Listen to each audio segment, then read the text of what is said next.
नमस्कार, मी विलास बडे. न्यूज 18 लोकमतच्या या विशेष कार्यक्रमात आपल्या सगळ्यांचं स्वागत. 31 डिसेंबर 2018 साली पुण्यातील शनिवार वाड्यावर एल्गार परिषद भरवण्यात आली. या एल्गार परिषदेच्या नंतर 1 तारखेला भीमा कोरेगावमध्ये जे घडलं त्याच्यानंतर त्याचे जे राजकीय पडसाद, सामाजिक पडसाद आहेत ते आज सुद्धा उमटतायत. त्याचा जो वाद आहे त्या वादाचं अजून सुद्धा तो सगळा धुमसत असताना पुन्हा एकदा एल्गार परिषदेची घोषणा करण्यात आली आहे. एल्गार परिषदेची घोषणा करतानाच त्यावरून अनेक प्रतिक्रिया सुद्धा उमटू लागलेल्या आहेत आणि या सगळ्या परिस्थितीमध्ये खरोखरच आज एल्गार परिषदेला तिथे परवानगी दिली जावी का? परवानगी दिली तर मग तिथे कोण येणार, कशा प्रकारची भाषणं होणार, असे अनेक सवाल एका बाजूला उपस्थित केले जात आहेत, तर दुसऱ्या बाजूला एल्गार परिषद घेण्यावर सध्या आयोजक ठाम आहेत.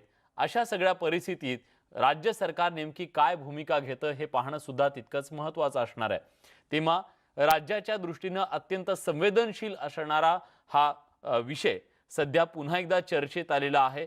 एल्गार परिषद घेण्यावरून बीजी कोळसे पाटील यांनी आपली भूमिका स्पष्ट केलेली आहे. आपण ती घेणार असं त्यांनी स्पष्ट केलेलं आहे.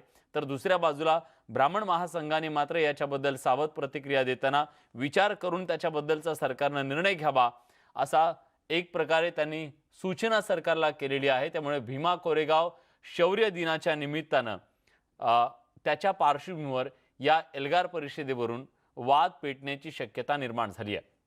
येत्या 1 जानेवारी रोजी एल्गार परिषद होणार असल्याचं निवृत्त न्यायमूर्ती बीजी कोळसे पाटील यांनी जाहीर केलं. त्यावर ब्राह्मण महासंघानं प्रतिक्रिया दिली. सर्व अभ्यास करून विचारपूर्वक परवानगी द्यावी अशी मागणी ब्राह्मण महासंघानं केली तर परिस्थिती पाहून सरकार निर्णय घेईल असं गृहराज्यमंत्री शंभूराजे देसाईंनी म्हटलंय. पुण्यासह राज्यातलं राजकीय वातावरण पुन्हा तापायला सुरुवात झाली आहे. 1 जानेवारीला पुण्यात एल्गार परिषद होणार असल्याची घोषणा करण्यात आली आणि त्यामुळे राजकीय प्रतिक्रिया व्यक्त होऊ लागल्या. स्वारगेट पोलिसांकडे एल्गार परिषदेसाठी परवानगीची मागणी करण्यात आली. दरवर्षी 1 जानेवारीला कोरेगाव भीमा इथल्या विजय स्तंभाला मानवंदना देण्यासाठी अनुयायी येत असतात. याच निमित्तानं यंदाही पुण्यात एल्गार परिषदेचं आयोजन करण्यात आलंय. तर ब्राह्मण महासंघानं एल्गार परिषदेवर त्यांची भूमिका स्पष्ट केली आहे. पुण्यामध्ये एल्गार परिषद होण्याची शक्यता दिसत आहे. व्यक्ती स्वातंत्र्य, जाहीर सभेचं घेण्याचं स्वातंत्र्य आम्हाला सुद्धा मान्य आहे. आम्ही आपल्या सर्व माध्यमातून प्रशासनाला हीच विनंती करतो आहोत की वक्ते तेच असतील, आयोजक तेच असतील, ते विचार तेच व्यक्त केले जातात. वातावरण तसंच बिघडण्याची शक्यता नाकारता येत नाही. त्यामुळं प्रशासनानं सर्व काळजी करून, सर्वांगीण विचार करून अशा त्यांना परवानगी द्यावी अशी आमची इच्छा आणि विनंती आहे. मागच्या वेळेस काय झालं होतं? नाही, मागच्या वेळेस सुद्धा आम्ही तशीच एक विनंती केली होती. मागच्या वेळेस ज्या पद्धतीने पत्रकं लावली गेली होती, बॅनर लावले गेले होते, आम्हाला भीती होती की महाराष्ट्रातलं सामाजिक वातावरण याच्याने बिघडू शकतं. आमच्या दुर्दैवानं ते खरं ठरलं. यावेळेस प्रशासनसुद्धा सतर्क राहील, कारण मागच्या वेळी त्यांचीसुद्धा पहिलीच वेळ होती. आमची भूमिका अशी आहे की त्यांचा अधिकार मान्य आहे, पण ते प्रशासनाने काळजीपूर्वक विचार घेऊन त्यांना योग्य वाटेल तो निर्णय घ्यावा. कोरोनाच्या पार्श्वभूमीवर कोरेगाव भीमा परिसरात गर्दी न करण्याचं आवाहन राज्य सरकारकडून करण्यात आलंय. विजयस्तंभ परिसरात कोणत्याही राजकीय सभा, पुस्तकांचे स्टॉल लावण्यास मनाई करण्यात आली आहे. स्थानिक प्रशासनाकडून प्रस्ताव आल्यावर एल्गार परिषदेला परवानगी देण्याबाबत निर्णय घेतला जाईल असं गृहराज्यमंत्र्यांनी स्पष्ट केलंय. समूह एकत्र करण्यासाठी कोविडच्या पार्श्वभूमीवरती योग्य नाही, त्या बाबतीतल्या गाईडलाईन्स राज्य सरकारनं निर्गमित केलेल्या आहेत. त्या गाईडलाईन्सचं पालन सगळ्यांना करावं लागेल. परवानगी देण्याच्या संदर्भातला निर्णय राज्यस्तरावरती होईल. ज्यावेळी स्थानिक प्रशासनाचा प्रस्ताव येईल, प्राप्त परिस्थिती बघून राज्य सरकार त्याच्यावरती निर्णय घेईल. एल्गार परिषदेसाठी आयोजकांनी परवानगीची मागणी केली आहे. त्यावर ब्राह्मण महासंघानं त्यांची प्रतिक्रिया व्यक्त केली आहे. आता राज्य सरकार कोणती भूमिका घेणार याकडे सगळ्यांचं लक्ष लागलंय. पुण्याहून वैभव सोनवणेसह सागर सुरोसे, न्यूज 18 लोकमत, सोलापूर. दरम्यान या सगळ्या संदर्भात अधिक बोलण्यासाठी आता आपल्या सोबत मान्यवर पाहुणे आहेत. आपल्या सोबत आहेत ब्राह्मण महासंघाचे अध्यक्ष आनंद दवे, आपल्या सोबत आहेत खरात गटाचे सचिन खरात, आरपीआय गटाचे सचिन खरात सुद्धा आपल्या सोबत जोडले गेलेले आहेत. दोघांचंही स्वागत. थोड्याच वेळात आपल्या सोबत जोडले जातील रणजित पाटील, माजी गृहराज्यमंत्री, कारण त्यांच्या काळामध्येच हा सगळा घटनाक्रम झालेला होता, त्यामुळे ते सुद्धा याच्यावरती प्रकाशझोत टाकतील, आपली भूमिका सुद्धा मांडतील. पण मी सुरुवातीला जातोय सचिन खरात यांच्याकडे. सचिनजी, आता जी पुन्हा एल्गार परिषदेची हाक देण्यात आलेली आहे, पुन्हा ही परिषद भरवण्याचा मानस व्यक्त करण्यात आलेला आहे. याच्या मागची नेमकी भूमिका काय आहे, या परिषदेला कोण कोण उपस्थित राहणार आहे, याच्याबद्दलची काय माहिती आहे का? मुळात बीजे कोळसे पाटलांनी जी एल्गार परिषद आयोजित केलेली आहे ती राज्य सरकारकडे त्यांनी मागणी केलेली आहे की याला परवानगी द्यावी. आणि मी स्वतः महाविकास आघाडीचा घटक पक्ष आहे, त्यामुळे मी कायद्याचा सन्मान करतो आणि संविधानाचाही सन्मान करतो. सरकारने जर परवानगी दिली तर हा कार्यक्रम घ्यावा अशी मी विनंती करत आहे आणि पूर्णपणे आम्ही कायद्याचा सन्मान करत आहे. त्यामुळे कोळसे पाटलांनी परिषद घ्यावी किंवा अगर नाही घ्यावी हा त्यांचा वैयक्तिक प्रश्न आहे. मी त्याच्याबद्दल एक रिपब्लिकन पार्टीकडे खरात पक्ष म्हणून त्यांनी काय करावं ते सांगू शकत नाही. बर, पण या एल्गार परिषदेच्या माध्यमातून वाद निर्माण होईल अशा प्रकारची भीती काही जण व्यक्त करतायत, त्याबद्दल तुमचं काय म्हणणं आहे?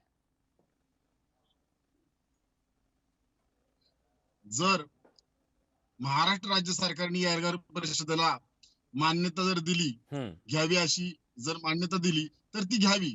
परंतु जर राज्य सरकारने मान्यता दिली नाही तर या एल्गार परिषदेचे जे आयोजक आहे त्यांनी तो विचार करावा अशी त्यांना विनंती करतोय. आणि पुढे सरकार जो विचार करते, राज्य सरकार, ते पुढील जे काही त्यांच्या उपाययोजना असतील किंवा काही त्यांना सिम्पटम मिळाले असतील त्यासाठी ते विचार करत असतील. त्यामुळे राज्य सरकारचा आम्ही या निर्णयाचा आदरच करेल. जो काही राज्य सरकार निर्णय घेईल त्या निर्णयाचा आम्ही पूर्णपणे आदर करणार आहोत. ठीक आहे, आदर करावा प्रत्येकाने. ठीक आहे. आनंद वे आता आपल्या सोबत आहेत. आनंदजी, तुम्ही सुद्धा सरकारचाच एक भाग आहात, पण या एल्गार परिषदेवरून ब्राह्मण महासंघाची भूमिका मांडण्यासाठी तुम्ही इथं आलेले आहात.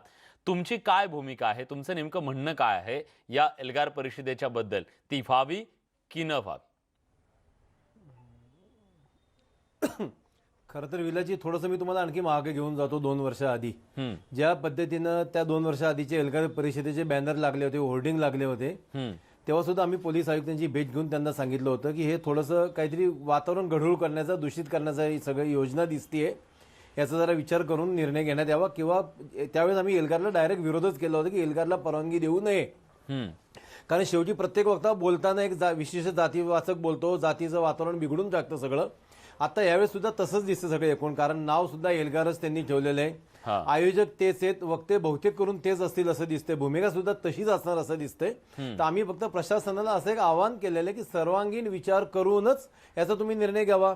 वैचारिक स्वातंत्र्य, अभिव्यक्ती स्वातंत्र्य, सभा घेण्याचा अधिकार, हे सगळं प्रत्येकाला मान्य आहे. पण हे करत असताना त्याचा रिव्हर्स इम्पॅक्ट काय होतो हे सुद्धा तितकंच महत्त्वाचं आहे. प्रशासन काय करतं, एखादा वक्ता काय बोलला त्यानंतर त्याची सीडी मागवली जाईल, त्याचा अभ्यास केला जाईल, तोपर्यंत होणाऱ्या दुर्घटनेत घटना घडून जातात, त्याचा कोणाचा कंट्रोल राहत नाही आणि लोकांच्या जीवाचं सुद्धा नुकसान झालेलं आहे. महाराष्ट्राने, या देशाने अनेक गोष्टीत बघितलेलं आहे. त्यामुळे आमची फक्त प्रशासनाला अशी विनंती की सर्वांगीण विचार करावा, आयोजकांना विश्वासात घ्यावं, आमच्यासारख्या लोकांना विश्वासात घ्यावं की नेमकं तिथं काय घडणार आहे आणि त्याची खात्री असेल तर प्रशासनाने परवानगी द्यावी. कारण शेवटी वक्ता भाषणाला उभा राहिल्यानंतर त्यांनी आधी ठरवून असेल किंवा बोलण्याची अवकात असेल, काही जर वक्तव्य आली त्याच्यावर तिथं कंट्रोल करता येत नाही, आजपर्यंत आपण पाहिलेलं आहे.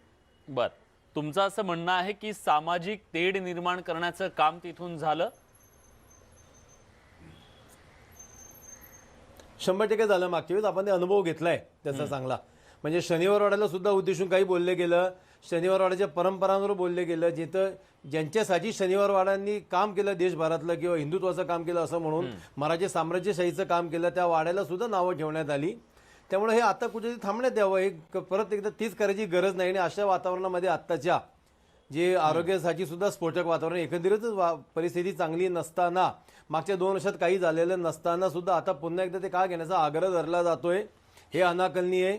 कोळसे पाटलांसारखा माजी निवृत्त न्यायाधीश किंवा सावंत साहेबांसारखे निवृत्त न्यायाधीश जर परस्पर डिक्लेअर करत असे की तुम्ही नाही म्हटलं तरी आम्ही घेणार, मग म्हणजे जर कायद्याचे रक्षक किंवा कायद्याचे अभ्यासक ही भाषा बोलत असतील तर आमच्यासारख्या सर्वसामान्य माणसांनी नेमकी काय भूमिका घ्यायची, ते आमच्या पुढे काय आदर्श ठेवत आहे, हा आमचा प्रश्न आहे. ठीक आहे. खरात आता जी भूमिका मांडली जाते त्यांचं असं म्हणणं आहे की 2018ला जे काही घडलं त्याच्या पार्श्वभूमीवर ही एल्गार परिषद होती. एल्गार परिषदेच्या मध्ये जी भाषणं झाली त्या भाषणांच्या मुळे इथली सामाजिक परिस्थिती बिघडली असा जो आक्षेप घेतला जातोय. त्याच्यानंतर झालेल्या केसेस आणि त्या सगळ्या बघितल्या. त्या पार्श्वभूमीवर हे टाळायला हवं त्यांचं म्हणणं आहे. तुमची काय भूमिका? नाही, एक तर हे काय जे काय घडलं असं म्हणतात ते काय मी सांगू शकत नाही किंवा मला वाटतं आनंद दवे सुद्धा सांगू शकत नाही. याचा जे काय जे तपास चालू आहे ते तपास करणारे अधिकारी वर्गच ते सांगू शकतात. त्यामुळे हे कुणाच्या बोलण्यामुळे झाले किंवा नाही झाले हे सुद्धा आम्ही काही सांगू शकत नाही. परंतु एल्गार परिषद घेत असताना आम्ही कायद्याचा सन्मान करणं, जे कोण लोक, जे कोण व्यक्ती, आमचे आदरणीय कोळसे पाटील साहेब जर एल्गार परिषद घेत असतील तर आमचं रिपब्लिकन पार्टी खरात पक्षातर्फे हे मत आहे की राज्य सरकारचा जो निर्णय असेल त्याचा त्यांनी सन्मान करावा हे आमचं मत आहे. परंतु सामाजिक तेढ, दवे म्हणाले की सामाजिक तेढ पसरलं किंवा काय पसरलं, परंतु सामाजिक तेढ पसरलं का नाही किंवा ह्या गोष्टीमध्ये पसरलं हे आम्ही सांगू शकत नाही. हे जे तपास अधिकारी आहे, ज्यांनी तपास लावण्याचा प्रयत्न केला आहे, ते हे गोष्टीबद्दल सांगू शकतात.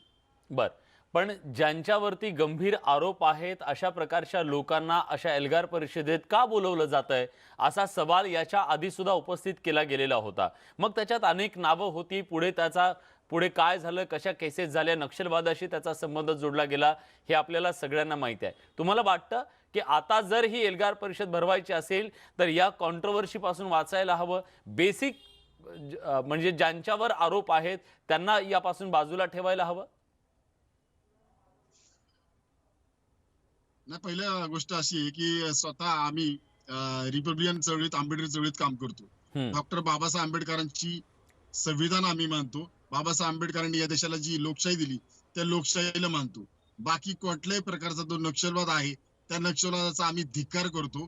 कारण बाबासाहेब आंबेडकरांनी या देशाला लोकशाही दिली, समानता दिली, स्वातंत्र्य दिलं, बंधुभाव दिला. त्या माध्यमातून बाबासाहेब आंबेडकरांनी जे कार्य केले आणि बाबासाहेब आंबेडकरांमुळे जी देशाला लोकशाही मिळाली त्याचा आम्ही स्वीकार केलेला आहे. आणि त्याचा म्हणजे लोकशाहीच्या माध्यमातूनच कुठलंही कृत्य होताना ते लोकशाहीच्या माध्यमातून व्हावं. त्यामुळे कुठल्याही जो जे वेगळ्या कृती करत आहेत लोक त्याचा आम्ही धिक्कार करतो आणि ते आम्ही मान्यच करू शकत नाही. बर, ठीक आहे. विकास पासलकर आता आपल्यासोबत जोडले गेलेले आहेत पुण्यावरून. त्यांची सुद्धा भूमिका आपल्याला जाणून घ्यायची आहे.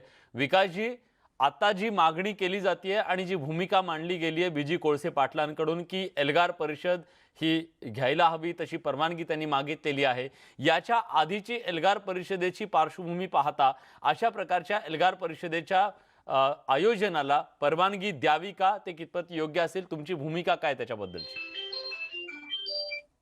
एल्गार परिषदेच्या माध्यमातून या देशातल्या, या राज्यातल्या भूमिपुत्रांना न्याय देण्याची भूमिका आहे. बर, इथल्या बहुजन समाजाला चळवळीच्या अंगाने फुले शाहू आंबेडकर विचारधारा समजावी असा एल्गार परिषदेचा उद्दिष्ट आहे. भीमा कोरेगावच्या पार्श्वभूमीवरती मागे झालेली एल्गार परिषद शनिवारवाड्यावरती त्यांनी या देशामधली जी समाज व्यवस्था आहे, इथली जाती व्यवस्था आहे, इथली धर्मांध व्यवस्था आहे, या व्यवस्थेमुळे इथला सर्वसामान्य माणूस हा धार्मिक दृष्ट्या जातीय व्यवस्थेमध्ये अडकवला जातो. त्याला याच्यातून मुक्त करण्यासाठी एल्गार परिषदेमधून जे प्रबोधन केलं गेलेलं होतं त्या प्रबोधनासाठी एल्गार परिषद झाली तर आमचं काहीच म्हणणं नाहीये. कारण या संपूर्ण भारत देशामधील जनतेला या समाज प्रबोधनातून काही मूल्य मिळत असतील, काही चांगले विचार मिळत असतील तर एल्गार परिषद होण्यामध्ये किंवा एल्गार परिषद घेण्यामध्ये काही वावगं आहे असं मला वाटत नाही. सध्याच्या परिस्थितीमध्ये या कोरोनाच्या परिस्थितीमध्ये याच्यावरती तो जो काय असेल तो सरकारच्या लेवलवरती निर्णय होईल. परंतु प्रबोधनाच्या दृष्टिकोनातून जर विचार केला तर बीजी कोळसे पाटील साहेब असतील, त्यांचे सर्व सहकारी असतील आणि एल्गार परिषदेतून येणारा विचार हा राष्ट्राच्या निर्मितीसाठी आणि समाज उद्धारासाठी आहे असं माझं मत आहे.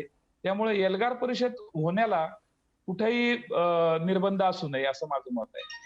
पण विकासजी, मुद्दा हा आहे, आता जो आक्षेप नोंदवला जातोय, आक्षेप घेतला जातोय तो हा की 31 डिसेंबर 2018ला जी एक एल्गार परिषद झाली, त्या एल्गार परिषदेमध्ये समाज प्रबोधन नव्हतं, तर भडकाऊ भाषणं करण्यात आली. सामाजिक जे समतोल आहे, सामाजिक परिस्थिती आहे त्याच्यामुळे बिघडली असं देखील सांगितलं गेलं आणि त्याच्यानंतर परिस्थिती महाराष्ट्रात बिघडल्याचा जो आरोप केला जातोय त्याबद्दल तुमचं काय म्हणणं आहे? नाही, पण भडकाऊ भाषण म्हणजे काय आहे त्याच्यावरती ते भडकाऊ भाषणामधून त्यांनी कुठल्या प्रकारचे विचार मांडले गेले किंवा त्याच्यातून काय परिस्थिती निर्माण झाली, काय उद्भवली, असा कुठलाही अत्यंत टोकाचा त्या भाषणामध्ये ज्यांच्याकडून अत्यंत टोकाची गेलं असेल भाषण किंवा जे काय झालं असेल, तर त्यावरती त्या आयोजकांनीच तो निर्णय घ्यायचा आहे की अशा टोकाची भाषणं जी झाली आणि ज्यातून समाज व्यवस्था बिघडलेली आहे असं वाटतं, यावरती सरकार सुद्धा निर्णय घेऊ शकतं किंवा आयोजक सुद्धा निर्णय घेऊ शकतात. परंतु त्या ठिकाणी अनेक लोक, अनेक राज्यभरातले लोक, देशभरातील लोक ते एल्गार परिषद ऐकत होते किंवा त्या माध्यमातून त्यांना जे काही आता प्रत्येक ठिकाणी ज्या काही अशा परिषदा भरतात त्यामध्ये 2% लोकांमध्ये कुठंतरी बोलण्याच्या भाषणाच्या ओघामध्ये किंवा याच्यामध्ये आक्रमकपणे मांडणी होत असेल. याच्या पलीकडे असं विध्वंसाचा विचार किंवा असा काही विचार नसतो ना त्या ठिकाणी, की तो विचार हा समाजाने कुठल्या 21व्या शतकामध्ये कुठलीही वाटचाल पकडली पाहिजे, कुठल्या दिशेने गेलं पाहिजे आणि जे जर योग्य नसेल तर आयोजकांनीच त्या गोष्टीला किंवा त्या विस्फोटक किंवा स्फोटक भाषण करणाऱ्यांना त्या ठिकाणी निमंत्रित नाही केलं आणि एल्गार परिषद घेतली तर काही त्याचा परिणाम चुकीचा होणार नाहीये. बर, हे टाळता येणं शक्य असं तुम्ही म्हणताय की अशा लोकांनाच न बोलवणं म्हणजे वाद टाळता येईल, पण याच्या आधी ज्या लोकांना बोलवण्यात आलं त्यांच्यावरती गंभीर आरोप आहेत असं समोर आलं तपासातून पुढे की नक्षलवादाशी ते संबंधित होते, अशा प्रकारचे आरोप झाले. अनेक जण त्याच्यामधले जेलमध्ये सुद्धा आहेत. दुसऱ्या बाजूने सांगण्यात आलं की ते तर वैचारिक आपली मांडणी करतायत. पण या सगळ्यातून आयोजकांनी तेव्हाच याची काळजी घ्यायला हवी होती. हे गालबोट लागणं टाळलं गेलं असतं.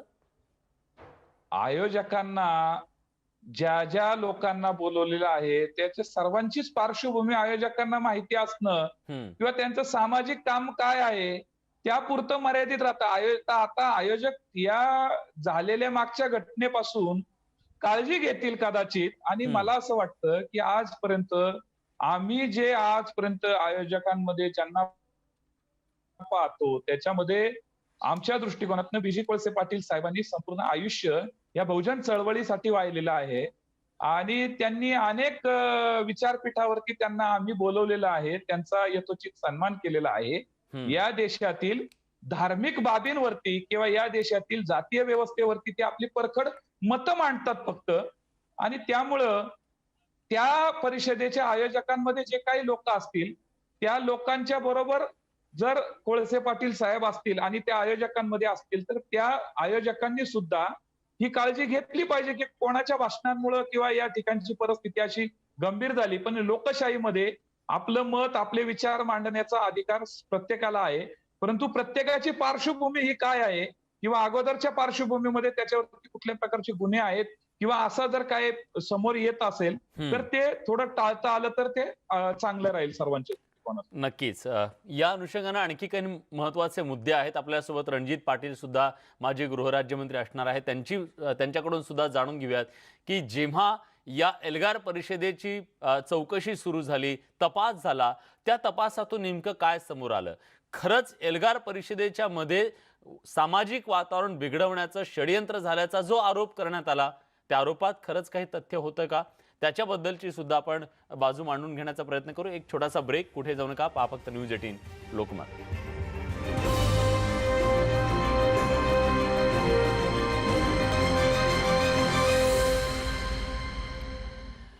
ब्रेक नंतर तुमचं पुन्हा एकदा स्वागत. पुन्हा एल्गार या विशेष कार्यक्रमात आपण चर्चा करतोय की पुण्यात पुन्हा एकदा एल्गार परिषद भरवण्याचा जो मानस आहे तो व्यक्त करण्यात आलेला आहे. त्याच आयोजकांकडून माजी न्यायमूर्ती बीजी कोळसे पाटील यांनी तशी परवानगीची मागणी सरकारकडे केलेली आहे. सरकारने याच्याबद्दलचा अजून निर्णय कुठं घेतलेला नाहीये, पण 2018 साली जी एल्गार परिषद भरवण्यात आली. त्याच्यानंतर महाराष्ट्राच्या समाजकारणात जे काही त्याचे पडसाद उमटले, त्यानंतर झालेल्या केसेस असतील, अनेक जणांना झालेली अटक असेल, अनेक आरोप प्रत्यारोप, या सगळ्या पार्श्वभूमीवर पुन्हा एकदा हे एल्गार परिषद जर होणार असेल तर नेमकी काय काळजी घ्यायला हवी, या सगळ्याबद्दल आपल्याला चर्चा करायची. आपल्यासोबत मान्यवर पाहुणे आहेत. आनंद दवे यांच्याकडे मला जायचंय. आनंदजी, जर समजा या एल्गार परिषदेच्या माध्यमातून सामाजिक प्रबोधन करण्याचा जर विचार मांडला जाणार असेल तर कुणाचा आक्षेप असण्याची काय त्याच्यात गरज आहे? नाही, आक्षेप सोडा, आम्ही त्याचं स्वागत करू, अभिनंदन सुद्धा करू. मेकाजींचे मगाशी सांगितलं, मी सुद्धा त्याला पूर्ण सहमत आहे की जर सामाजिक आणि प्रबोधन होत असेल वैचारिक तर नक्कीच केलं गेलं पाहिजे. पण जसं त्यांनी मगाशी सांगितलं की आयोजक ज्यांना बोलवतात त्यांच्याविषयी आयोजकांना माहिती नसते, ते मला तितकंसं काही पटत नाही. आपण ज्यांना बोलवतो त्यांचे विचार माहिती असतात. जिग्नेश झाला, भरत मेवाणी झाला, कन्हैया झाला, हे काय वैचारिक प्रबोधन करण्यासाठी देशात प्रसिद्ध नाहीये, ते सगळ्यांना माहिती आहे. मग त्या तिथं उभं राहून देशाच्या पंतप्रधानापासून सर्व राजकीय नेत्यांना अरेधोरणी बोलणं, घाणेरड्या भाषेत बोलणं, एकेरी उल्लेख करणं, याच्यात कोणत्या वैचारिक प्रबोधन होतं किंवा 2 वर्ष आधीच्या एल्गारमध्ये कोणत्या वैचारिक प्रबोधन झालं, हा एक संशोधनाचा विचार असावा. पण यावेळेस आयोजक तेवढी नक्की काळजी घेतील. आज सकाळी माझं आणि कोळसे पाटलांचं फोनवर बोलणं झालंय स्वतःचं. बरं. आणि कोळसे पाटील सुद्धा आता बोलण्यात आज सौम्य वाटले. त्यांनी सांगितलं सुद्धा की नाही, आम्ही तसा काय करायचा विचार नाहीये, चांगले निर्णय घेऊ. तसं होत असं मनापासून शुभेच्छा देऊ आम्ही त्यांना, काहीच हरकत नाहीये. प्रत्येक जातीचे, प्रत्येक समाजाचे मेळावे, बैठका, चर्चासत्र होत असतात, ते व्हायला पाहिजे. कारण जाती वगैरे बळकट झाल्या तर देश बळकट होणार असं आमचं मत आहे. तर तसं व्हायला काहीच हरकत नाही. मग जर तुम्ही जातीत भांडणं लावणं किंवा कोणातरी एखाद्या जातीला टार्गेट करून बोलणं आणि त्याच्यावरून काहीतरी दुसऱ्या, म्हणजे तुमच्या खापरपणजवानी माझ्या खापरपणजवांना काय बोललंय, काय केलंय, याच्याविषयी काही पुरावे नसताना बोललं जाणं, त्याच्याने एक वैचारिक विष लोकांच्या मनात पसरवणं, हे जर होत असेल तर ते टाळणं आवश्यक आहे असं आमचं मत आहे. त्या अनुषंगाने आम्ही सांगतो की प्रशासनाने काळजी घ्यावी, वक्त्यांची यादी मागवावी, त्या वक्त्यांचं त्याच्या आधीचं बोलणं, वक्त्यांचा इतिहास निदान सरकारी अधिकाऱ्यांकडे तरी नक्की असतो, माहिती असतं काय बोललं जाणार आहे. आणि त्या पद्धतीने काही चांगलं करता आलं तर आम्ही निश्चित शुभेच्छा देऊ. म्हणजे आम्हाला आवडेल त्यांना अभिनंदन करायला सुद्धा. आणि माझं असं म्हणणं की यावेळेस आयोजकांनी तशी संधी द्यावी आम्हाला की त्या दिवशी संध्याकाळी आम्ही अभिनंदन करायला त्यांना भेटायला जाऊ. बर, तुम्ही सकारात्मक भूमिका मांडताय, त्याच्याबद्दल विकास पासलकर आता आपल्या सोबत आहेत. मी विकासजींना विचारू इच्छितो की समजा आता तुम्ही म्हणालात त्याप्रमाणे तिथं सामाजिक जर प्रबोधन होणार असेल तर ते म्हणतात आम्ही स्वागत त्याचं करू, पण त्याच व्यासपीठावरून जर एखाद्या समाजाला टार्गेट करण्याचा प्रयत्न होत असेल तर मग त्याला कसलं प्रबोधन म्हणायचं, हाही त्यांचा सवाल आहे.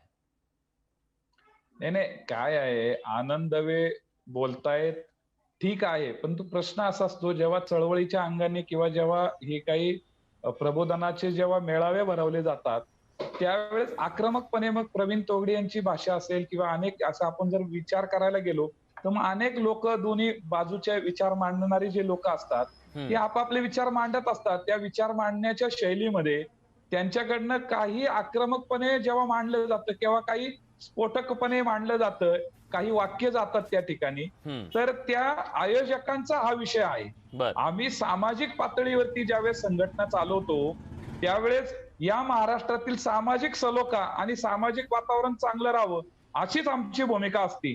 परंतु या वक्त्यांना जेव्हा आपण बोलवतो, त्यांना जेव्हा बोलण्याची संधी देत असतो त्यावेळेस ते ज्या पद्धतीने या देशातील सामाजिक स्थिती, या देशातील धार्मिक स्थिती आणि या देशातील सध्या चालू असणाऱ्या घडामोडी ज्या असतात त्या घडामोडींवरती बोलत असताना दवेजींनी सांगितलं ठीक आहे की देशाचे प्रधानमंत्री म्हणून त्यांच्याबद्दल आदर असणं किंवा त्यांच्या एखाद्या कृतीबद्दल काय चुकली ते त्या कृतीबद्दल व्यक्त होणं ही वेगळी बाब आहे, आणि देशामधील चालू घडामोडीवरती व्यक्त होणं ही वेगळी बाब आहे. येथे शेतकरी आत्महत्या करतात किंवा अनेक विषय असतात, धार्मिक दंगली उसळतात.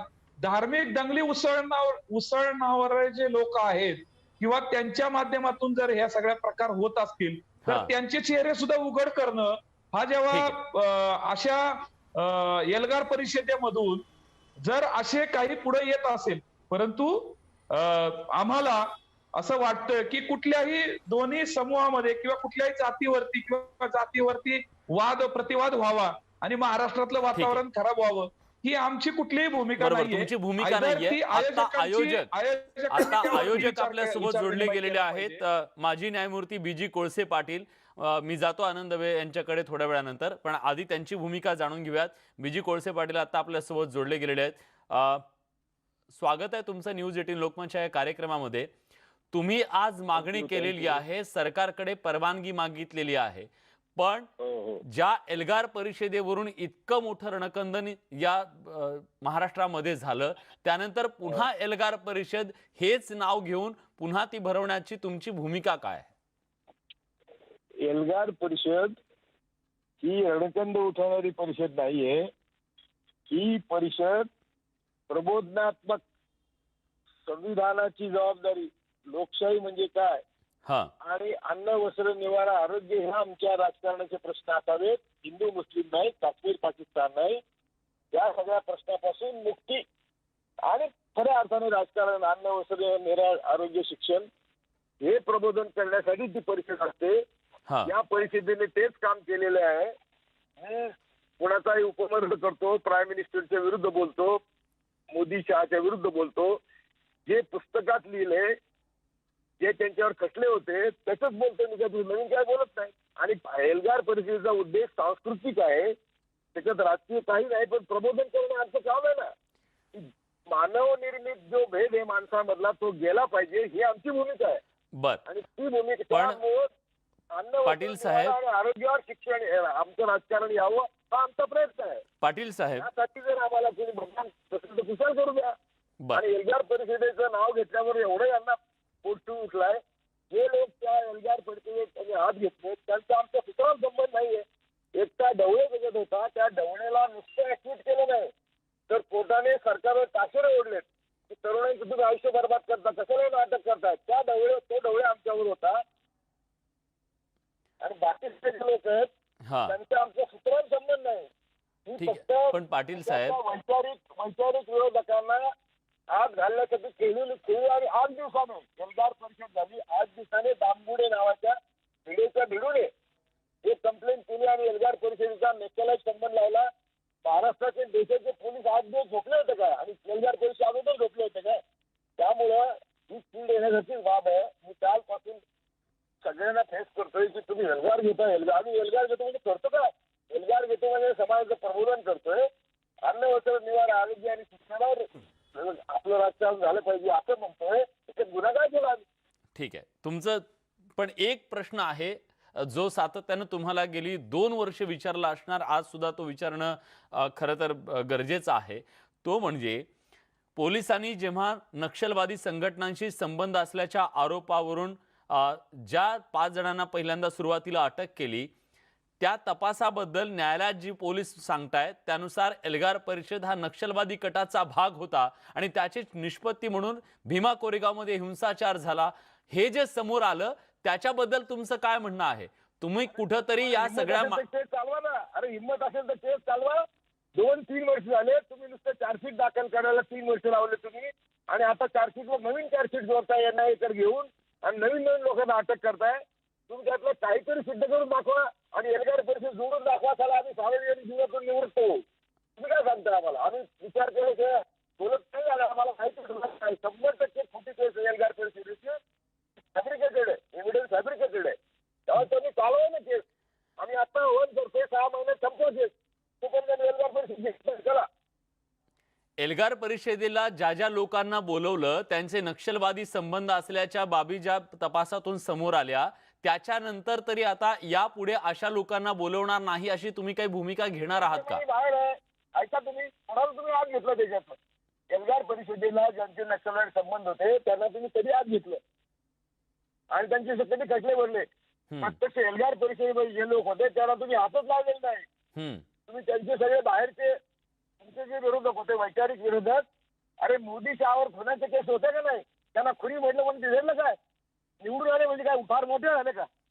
निवडून तुम्ही माणूस मोठा होतो का? त्याचे कॅरेक्टर पूर्ण कॅरेक्टर होतं. नाही, पण तुम्ही जी भूमिका मांडताय, तुम्ही जी भूमिका मीडियाने जे ठरवलंय नाही बदनाम करायचं, बदनामच करायचं. आमचा बदनामीचा उद्देश नाहीये. या देशात तुम्ही न्यायाधीश आहात, तुम्ही न्यायाधीश होतात, त्याच्यामुळे तुम्हाला एक गोष्ट माहिती आहे की अभिव्यक्ती स्वातंत्र्य आणि त्याच्या पलीकडे जाऊन जर चुकीच्या गोष्टी होत असतील तर कायदा त्याचं काम करेल. तर त्या चुकीच्या गोष्टी सिद्ध करा ना. अरे म्हणूनच म्हणतोय की चुकीच्या गोष्टी सिद्ध करा. आता 3 वर्ष झाले ना, चालवा ना ट्रायल. बर, पण पुन्हा त्याच लोकांना बोलवणार तुम्ही? तुम्ही कुणाला बोलवणार आहात एल्गार परिषदेत? तुम्ही कुणाला बोलवणार आहात? एल्गार परिषदेमध्ये यावेळेस वक्ते कोण कोण असणार आहे? की राजकारण अन्न वस्त्र निवाड्यावर झालं पाहिजे, त्यांना बोलवणार. आणि आता एवढा गदारोळ उठलाय, आता ते पोलिसांची हिंमत आहे का परवानगी द्यायची? पोलिसांनी परवानगी दिली नाही तर आम्हाला हायकोर्टात जावं लागेल, हायकोर्टात दिलं तर सुप्रीम कोर्टात जावं लागेल. आम्ही एल्गार नंतरही परिषदा घेतल्यात. एल्गार परिषदेच्या नंतरही परिषदा दरवर्षी घेतल्यामुळे फक्त आम्हाला शनिवार वाडा मिळाला नाही. आम्ही हायकोर्टात सूचना केला, तो पण हायकोर्टाने ऐकला नाही. म्हणून आम्ही परिषदा. तुम्हाला जर परवानगी दिली नाही सरकारने तरी तुम्ही त्या भूमिकेवर ठाम आहात एल्गार परिषद घेण्याच्या? प्रश्नच नाही. आमचा अधिकार आहे तो. आर्टिकल 19 प्रमाणे आमचा तो अधिकार आहे. सुप्रीम कोर्टाने हायकोर्टाने नाकारू द्या, आम्ही ठरवू काय करायचं. कोरोनाच्या संकट काळात अशा प्रकारच्या परिषदा, संकट काळात त्या मोठ्या भावाच्या सभा बघा बंगलोरमध्ये आणि मोदीचा डान्स बघा बनारसमध्ये. कोरोनाच्या काळातले डान्स आहेत आणि कोरोनाच्या काळातल्या सगळ्या सभा आहेत. आमच्या सभेवर काय करता येतं? तसला कोरोना, ठीक आहे, कोरोनाची साथच नाहीये. कोरोना नावाचा रोग आहे, कोरोनाची साथ नाहीये. हे जागतिक स्तरावर सिद्ध झालेलं आहे. फक्त कोरोनाने माणसं मरतात, त्याचे अनेक कारण आहेत. त्याला जेव्हा दुसरा कुठला रोग येतोच कोरोनाने मरतोय. आता मी 80 वर्षाचा आहे, दररोज सभा घेतोय, मला नाही कोरोना होत कधी. ठीक आहे सर.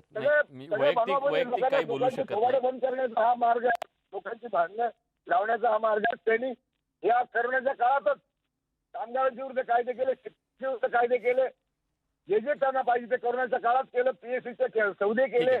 पण तुमचं म्हणणं आहे की तुम्ही आता तुमच्या या एल्गार परिषदेबद्दल ठाम आहात. सरकारने तुम्हाला परवानगी दिली नाही तरी तुम्ही ती परिषद घेणार आहात? नाही, सांगतो ना, सरकारने नाही दिली तर आम्ही हायकोर्टात जाणार. हायकोर्ट नाही दिली तर सुप्रीम कोर्टात जाणार. आम्ही आता तरी टेंटेटिव्हली हॉल बुक केलाय.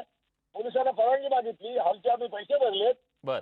आणि 31 तारीख ठरलेली आहे, पण ती होईल असं वाटत नाही. कालपासून जे मला सगळ्यांनी घेराव केलाय, त्यामुळं त्यावेळी मी ऑर्गनायझर होतो, आजही मी ऑर्गनायझर आहे. माझ्या नावानेच मी अर्ज केलेले आहेत. ठीक. आणि आम्ही काही गुन्हा केलेला नाही, कोणी सिद्ध करून दाखवा. ठीक आहे, धन्यवाद सर. तुम्ही न्यूज 18 लोकमतला तुमची सविस्तर भूमिका सांगितली त्याबद्दल. तेव्हा माजी न्यायमूर्ती BG कोळसे पाटील आता आपल्या सोबत होते. त्यांनी या एल्गार परिषदेच्या बद्दलचं त्यांचं नेमकं म्हणणं काय आहे, जे आरोप त्यांच्यावर होत आहेत त्या सगळ्याची उत्तरं त्यांनी दिलेली आहेत. पण त्याच्यावर आपण चर्चा करूया. आपल्यासोबत इतर मान्यवर आहेत. एक छोटासा ब्रेक घेऊन परत येतोय. कुठे जाऊ नका, पहा फक्त न्यूज 18 लोकमत.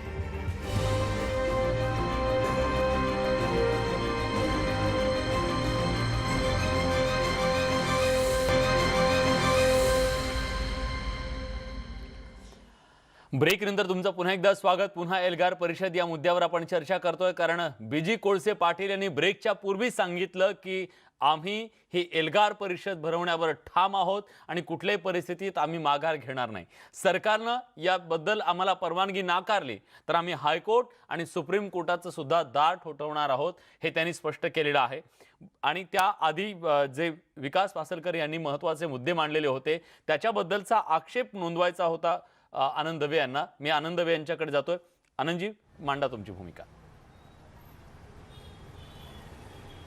नाही, खरं मला असं वाटतं मगाशी माझं झालंय सांगून की विकासाचं जे म्हणणं आहे, विकासजींचं अशा भूमिका मांडण्याचा अधिकार निश्चितच सगळ्यांना आहे. तो अधिकार सुद्धा सांभाळावा. पण जसं विकासजी म्हणजे की बोलण्याच्या ओघात माणूस आक्रमक होतो, तर तसं होत नाही. प्रत्येक समाजाच्या व्यासपीठावर आक्रमकतेने आपण किती चांगले आहोत, आपल्या पूर्वजांचा इतिहास किती जाज्वल्य होता, त्यांनी देशभक्तासाठी धर्मासाठी जे जे योगदान दिलं, बलिदान दिलं, त्याचा विचार होतो. पण तसं याचे इथं उलटं होत असतं नेहमी की तुमच्या पूर्वजांनी आमच्या पूर्वजांना कसा त्रास दिला, मग त्याचा आता बदला कसा घेतला गेला पाहिजे, हे शिकवणं जाणं म्हणजे मला नाही वाटत की संस्कार किंवा वैचारिक शिबिर आहे. निदान पासलकरची सुद्धा माझ्या याच्याशी सहमत होतील त्या विषयांशी. आपण आक्रमकतेने आपण किती चांगले आहोत हे सांगणं वेगळं. ते सुद्धा बोलतात, आम्ही सुद्धा बोलतो, आमच्या व्यासपीठावर आम्ही हेच बोलतो, त्यांच्या व्यासपीठावर तेच बोलतात. आणि मला असं वाटतं आज सुद्धा पासलकरजी असतील, खरात असतील किंवा मी सुद्धा असते, तर आमचं एकमत होतंय की एल्गारनी जर एका नियंत्रणामध्ये चौकटीमध्ये जर ती सभा परिषद जे काही घ्यायचं असेल ती घेतली, जातीय द्वेष पसरवण्याचं काही कारण नाही असं जर तिन्ही समाजाची लोक आम्ही सांगत असू, तेवढे जर त्यांनी मर्यादा सांभाळली तर आम्ही निश्चित तिघे जण स्वागत करू त्यांचं. बरं असं होत नाही की ते एकाच समाजाला टार्गेट केलं जातं. कळत नकळत एखादा जर कमी संख्येवारी कमी टक्केवारी लोक समाजाला जास्त अधिकृतपणे टार्गेट केलं जात असलं तरी सुद्धा बहुजनातला सुद्धा एक वेगळा क्षत्रिय वर्ग आहे त्याला सुद्धा तसंच टार्गेट केलं जातं. हे विकासजी कदाचित जाहीरपणे मान्य करणार नाही पण उद्देश शेवटी सगळे तिकडेच जात असतात. तसंच दाखवलं जातं. एका समाजाला सॉफ्ट टार्गेट म्हणून लवकर टार्गेट केलं जातं. हे कुठेतरी थांबलं पाहिजे, संपलं पाहिजे. 200, 300, 400 वर्ष आधी काय घडलं काही नाही घडलं त्याच्यावरून आत्ता वाद करण्यात काही अर्थ आहेत असं मला वाटत नाही. सचिन खरात आता आपल्या सोबत आहेत. मला सचिनजींना विचारायचं आहे. सचिनजी, या महाराष्ट्राच्या मातीमध्ये प्रबोधनाची जी चळवळ आहे, प्रबोधनाचा जो विचार आहे तो गेली अनेक शतकं चालू आहे खरं तर. पण प्रबोधनाच्या या विचाराच्या मागून एक वेगळ्या प्रकारचा विचार लादण्याचा, मांडण्याचा आणि तो रेटण्याचा प्रयत्न होत असेल तर प्रबोधनाच्या चळवळीतल्या माणसांचं काम नाही का की आपण त्याच्यात कुणाला शिरकाव करू द्यायचा नाही, ज्या गोष्टी समाजासाठी घातक आहेत? नक्की सर, आपण जे प्रश्न विचारलाय एकदा मध्ये खरंच सुंदर प्रश्न आहे. कारण हॅलो, हा बोला बोला बोला, मी येतो आनंदजी तुमच्याकडे. नक्कीच हा जो प्रश्न विचारला तो सुंदर प्रश्न आहे. कारण महाराष्ट्र हा रयतेचे राजे शिवाजी महाराज, संभाजीराजे, फुले शाह आंबेडकर आणि प्रबोधनकार ठाकरे यांच्या विचाराने प्रेरित आहे आणि ओळखला जातो. आणि यांनी जो विचार दिलेला आहे तो समानतेचा विचार दिलेला आहे. परंतु जाणून बुजून काही लोक महाराष्ट्र राज्यामध्ये, आता मला दवे साहेब मध्ये बोलताना ठीक आहे सामाजिक प्रबोधन झालंच पाहिजे, परंतु एका समाजाला टार्गेट केलं जातंय, ह्या समाजाला टार्गेट केलं जातंय. हा विषय जर घेतला तर हा विषय खूप मोठा विषय आहे. कारण वर्षानुवर्ष एक शोषित वर्गावर आज जर विचार केला तर शेतकरी वर्गावर अन्याय दिल्लीमध्ये किती मोठ्या प्रमाणात चाललाय तो पाहतोय ना आपण. असं म्हणून चालणार नाही की एका जातीच्या वर्गावर अन्याय होतोय. परंतु जातीचा जर विचार केला तर दलित समाजाचं शोषण हे आजही चाललेलं आहे आणि कालही होतं. तो शैक्षणिक शोषण म्हणा, सांस्कृतिक शोषण म्हणा किंवा राजकीय शोषण म्हणा, विविध शोषण चाललेल्या प्रकारे शोषणाचा जर विषय घेतला तर. परंतु आपण सरांनी जो प्रश्न विचारलाय तो मला इतका म्हणजे भावलेला प्रश्न आहे की हा जो आपण सामाजिक प्रबोधन केलं पाहिजे, सामाजिक प्रबोधन नाव आलं तर या फुले शाह आंबेडकरांचं नाव येणं साहजिक आहे. या माध्यमातून जर कोणतीही परिषद जर महाराष्ट्रात झाली तर तिचं स्वागतच केलं पाहिजे. पण ही परिषद घेत असताना काही विनाकारण लोक आरोप जर करत असतील त्या परिषदेवर किंवा त्या परिषदेमध्ये चुकीचे लोक येत असतील न बोलवता, तर ते अतिशय चुकीचं आहे. आदरणीय बीजी कोळसे पाटील सरांचं मी मनापासून आदर करतो की बीजी कोळसे पाटील सरांनी सांगितले की आम्ही फुले शाह आंबेडकरांचा विचार मांडतो, आम्ही अन्न, वस्त्र, निवारा हे आपल्या भारतीय समाजाला मिळाला पाहिजे याचा विचार मांडतो. तर त्याचं मी खरंच मनापासून आदरणीय सरांचं मी आभार व्यक्त करतो की ते स्पष्टीकरण ते असं एल्गार परिषदेबद्दल आपल्याला देत आहेत. आणि त्यांनी सुद्धा विचार करावा की राज्य सरकारने जर राज्य सरकारच्या भूमिकेत त्यांनी सामंजस्यपणा घेऊन तो निर्णय त्यांनी घ्यावा अशी मी त्यांना विनंती करतोय. ठीक आहे. म्हणजे राज्य सरकार जर परवानगी दिली किंवा पुढील काही गोष्टी त्यांनी सामंजस्य कराव्यात ही विनंती मी त्यांना एक कार्यकर्ता म्हणून करत आहे. ठीक आहे.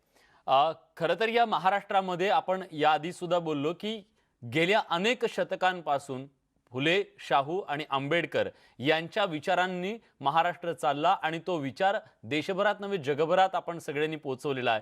पण जेव्हा जेव्हा हा विचार इथं मांडला तेव्हा त्याच्याबद्दल लोकांनी तो स्वीकारलेला आहे आणि त्यांनी अनेकांना प्रबोधनाला बळकटी सुद्धा दिलेली आहे. पण त्या विचारानं कधी कुठल्या सामाजिक तेढ निर्माण केलेली नाहीये.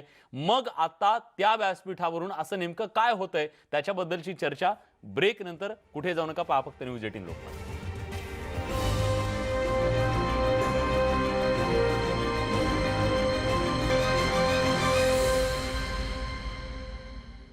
ब्रेक नंतर तुमचं पुन्हा एकदा स्वागत. न्यूज 18 लोकमतवर आपण चर्चा करतोय पुन्हा एल्गार परिषद आणि एल्गार परिषद पुन्हा घेण्याचा निर्धार. एका बाजूला माजी न्यायमूर्ती बीजी कोळसे पाटील जे आधीचेच आयोजक होते त्यांनी केला आणि त्यामुळे महाराष्ट्रात एक नवा वाद पेटतो की काय अशी शक्यता निर्माण झालेली आहे. कारण त्याच्याबद्दलचे वेगवेगळे मतमतांतर समोर येत आहेत.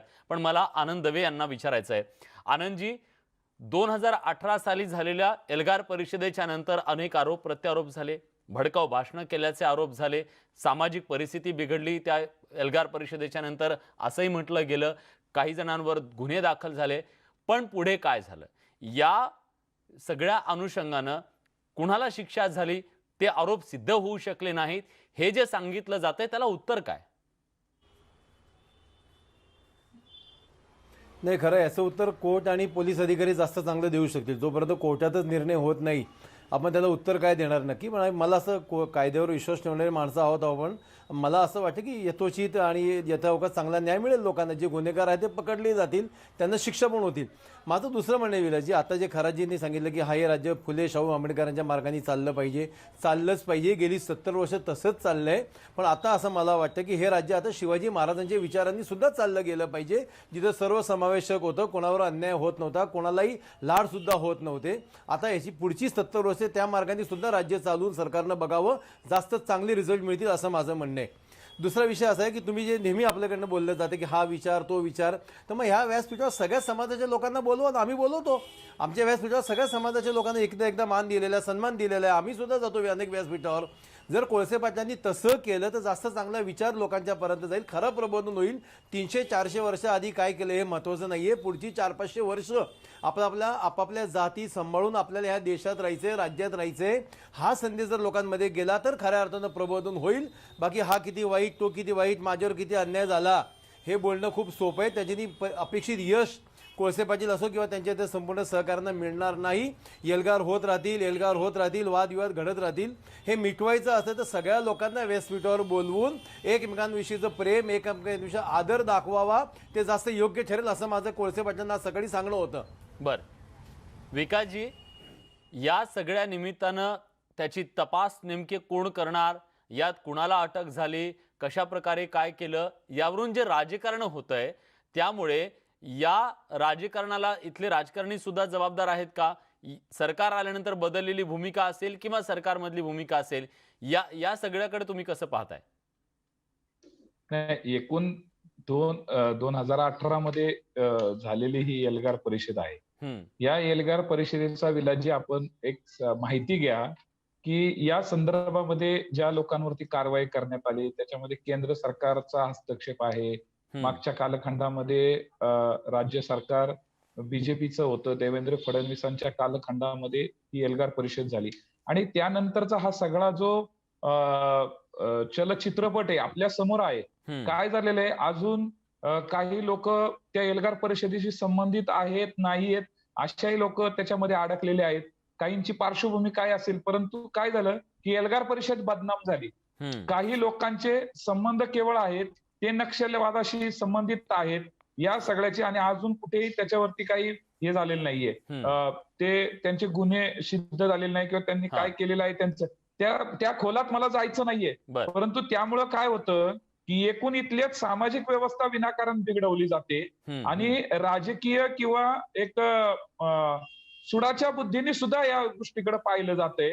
मग प्रशासनाच्या माध्यमातून ज्यांची राजकीय सत्ता आहे ते खऱ्या अर्थाने काही लेखक, विचारवंत यांना जेव्हा अडकवलं जातं त्यावेळेस ह्याला कुठेतरी शंका निर्माण होती की या राज्यामध्ये वैचारिक दृष्ट्या काम करणारे काही लोक आहेत जे विचाराचं, प्रबोधनाचं काम करतायत. ज्यांचं काम चुकीचं आहे त्यांना 100% तुम्ही शासन करा, 100% त्यांच्या इन्क्वायऱ्या लावा, त्यांची माहिती घ्या, ती गोळा करा. परंतु संपूर्ण आयुष्य काही व्यक्ती पूर्णपणे या सामाजिक प्रबोधनासाठी घालवतात. त्या सामाजिक प्रबोधनामध्ये घालवत असताना या देशामध्ये जातीयवादी काम करणारे, धार्मिक तेढ निर्माण करणारे, या देशामध्ये दंगली घडवणारे लोक निवांत फिरतात, ते निवांत राहतात आणि समाज प्रबोधन करणारे लोक अडकवले जातात. हा खरा आमचा सुडाचं राजकारण केलं जाऊ नये असं तुमचं म्हणणं आहे. कुठल्याही बाजूनं, सरकारच्या बाजूनं ते होता कामा नये अशी तुमची अपेक्षा आहे. पण पुन्हा एल्गार परिषदेचा निर्धार व्यक्त केल्याच्या नंतर स्वाभाविकपणे याची एक सामाजिक प्रतिक्रिया सुद्धा उमटू शकते आणि राजकीय प्रतिक्रिया सुद्धा त्याची उमटते. आज या चर्चेमध्ये आपण सगळेजण आलात, आपली भूमिका मांडलीत, त्याबद्दल मी आपल्या सगळ्यांचे आभार व्यक्त करतो. पण शेवटी फुले शाहू आंबेडकरांच्या या महाराष्ट्रामध्ये, छत्रपती शिवाजी महाराजांच्या या महाराष्ट्रामध्ये आज सामाजिक सलोखा कायम राहावा याच्यासाठी सगळ्यांनी प्रयत्न करावेत हीच अपेक्षा. या विशेष कार्यक्रमात इथंच थांबतोय. ताज्या घडामोडींसाठी बघत रहा न्यूज 18 लोकमत.